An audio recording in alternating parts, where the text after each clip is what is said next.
यहाँ से करवाइए। कांति भाई इंतजार कर रहे हैं अपने छगन भाई का इंतजार कर रहे हैं। छगन भाई जहाँ पर भी हो वहाँ पहुंचे। आज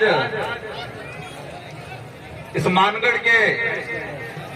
मानगढ़ धाम के इस पावन धरा पर 4 राज्य से आदिवासी समुदाय, साथ ही हमारे बीच में एससी और ओबीसी के कुछ साथी और माइनॉरिटी के कुछ साथी बिल प्रदेश की एकता को कायम करने के लिए इस मानगढ़ धाम पर एकत्रित हुए और हम सब के द्वारा 1913 में जो यहाँ पर एक शहादत हुआ था, 1500 से ऊपर बिलों को मारा गया था, उनके वंशज के रूप में हम आज एकत्रित हुए हैं।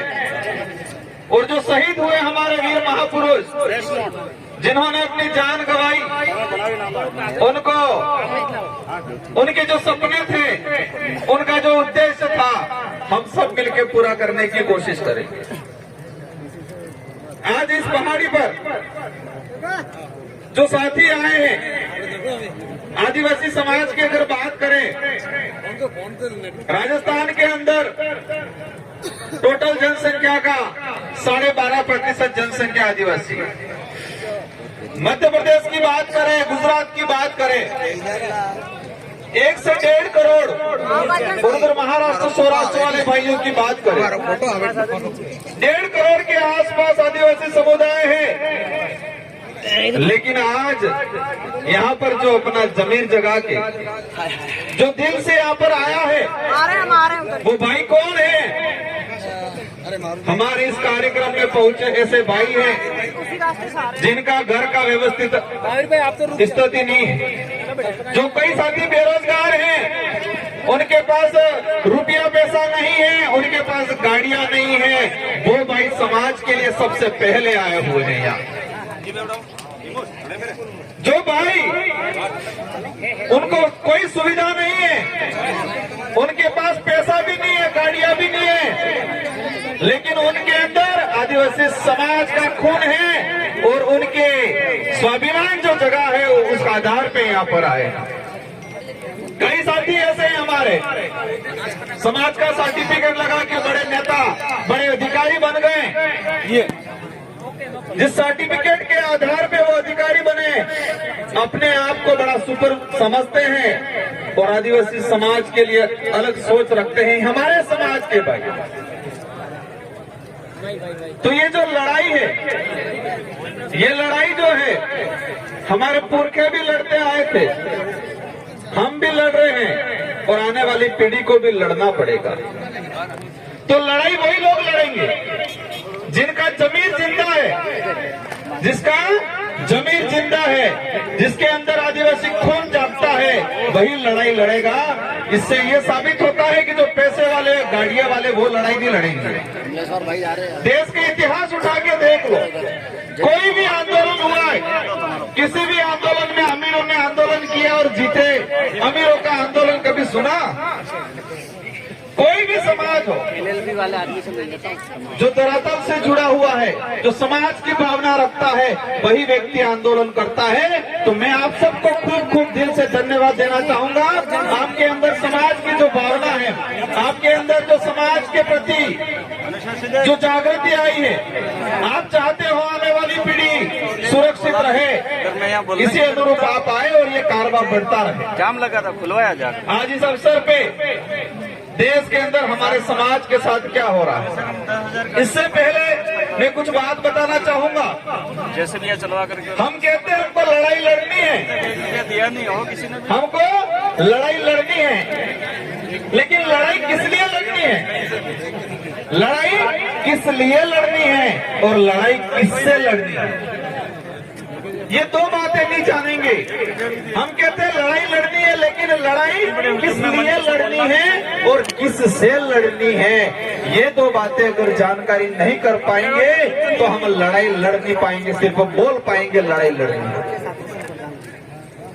लड़ाई हमारे हक अधिकारों की लड़ाई, हमारा आदिवासी समाज का इतिहास जो दबाया जा रहा है उसको उजागर करने की लड़ाई, हमारी संस्कृति की लड़ाई, हमारे संवैधानिक हक अधिकारों की लड़ाई है और हमारे स्वाभिमान की लड़ाई है।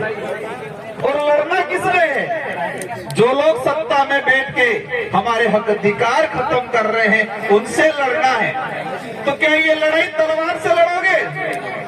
क्या ये लड़ाई तीर धनुष से लड़ेंगे या पत्थर से लड़ेंगे? कैसे लड़ेंगे ये लड़ाई? ये लड़ाई तलवार या तीर धनुष या पत्थर से नहीं लड़ा जाएगा। ये लड़ाई इस देश के अंदर लोकतंत्र है और लोकतंत्र में हर 5 साल के अंदर जनता को पावर दिया है कि आपके पास जो चाबी है उस चाबी के माध्यम से आपके समाज के हक अधिकार की लड़ाई लड़ो। कैसे लड़ाई लड़नी है? हमारे देश के अंदर लोकतांत्रिक देश है और लोकतंत्र में हमारे आदिवासी समाज के लिए विशेष प्रावधान है।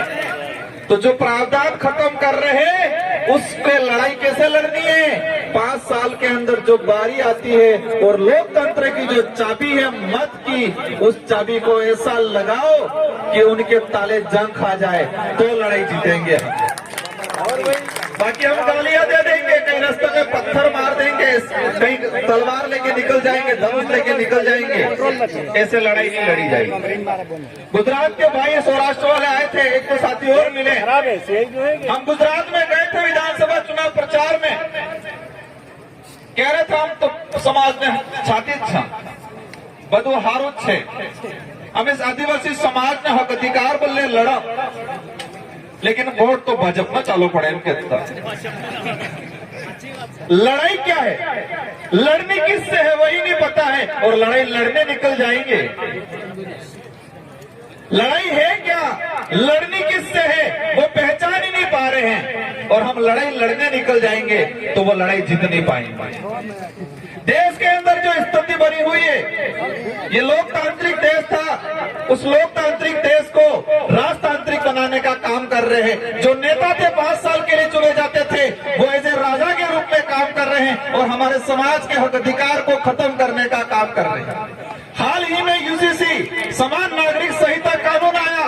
हमारा अनपढ़ भाई गांव में जो रहता है वो कहता है बढ़िया कानून, समान नागरिक समान था ही अपने कह रहे हैं वो बंगला बनी जाएगा, पहला भाई गाड़ी है हमारे गाड़ी है सोचता रहेगा।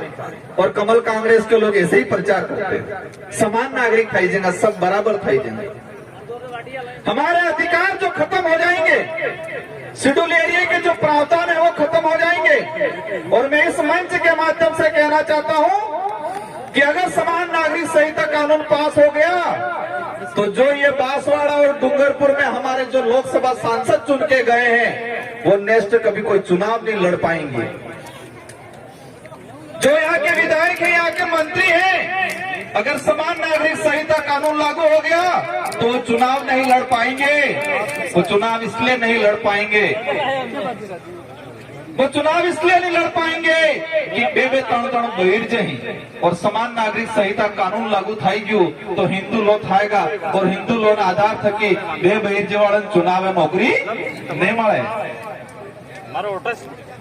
ऐसी कई चीजें हैं, ये चीज आसानी से समझ में आ जाए इसलिए मैंने बताया, लेकिन वो पार्टियों के गुलाम बने हुए हैं।